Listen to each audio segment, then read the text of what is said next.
So growing up, I was very much the math guy.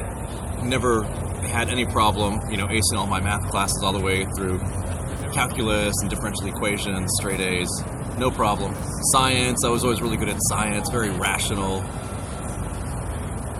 And yet I still had this spiritual experience from a young child. For me, my experience happened to be through the church. And it was cool at the time. I learned a lot, and then kind of grew beyond that. Not to discount it, but it was kind of like a foundation, and then you graduate to the next quantum level. You could kind of think about things that way. So for me, having an experience with the divine was something that I just kind of second nature for me growing up. I saw it modeled a lot with my parents, with my grandparents. Praying is really just meditation. Doing the rosary is really just doing mantras. And even, when you're doing the rosary, with yoga we call these mudras, where you're doing your hands in certain positions. So going back, I realized I was doing a lot of these practices that I later came back to in life from a different perspective. Thinking about the divine, though, it's a curious thing. One of our core beliefs for the type of yoga that I practice is every person you meet is yourself. Meaning that when I see you walking down the street and we make eye contact and we see each other, that we're actually recognizing yourself in that person. We may be totally different. You could be a different ethnicity. You could be totally different socioeconomic class. You could even speak a different language. But when you see that connection with someone, and your eyes connect and your hearts connect, there's that moment of recognition. And it's a powerful thing. Some people get really uncomfortable by it, and they kind of shut down and walk through the city. You go to New York.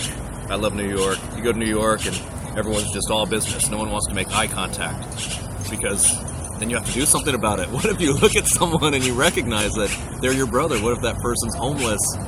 Or even worse, what if that person is, working at Trump Tower?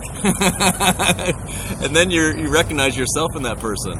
You're like, oh crap, you have different political beliefs than me, you come from a different background, and yet we're still the same at the end of the day.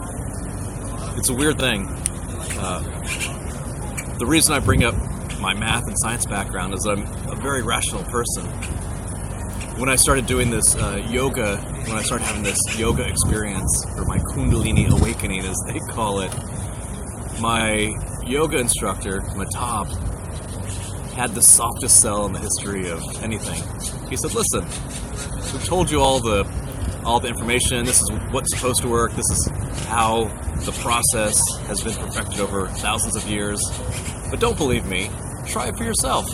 And if it works, fantastic. If not, try something else. I'm not here to force you to do something you don't want to do, but I will encourage you to surrender to the experience and see how it feels, and learn how to feel yourself, your body, your heart, your mind in that moment, and consider if it's something that is better or worse or even just different than before. And once you feel that thing that's really difficult to describe, I call it the infinite or the divine, then you want more of it. You want to feel it all the time. And you can. That's the coolest part. When you get your consciousness just right, you can walk around and recognize every person you see is really just a reflection of yourself, and vice versa. You reflect the person that you meet right back to them.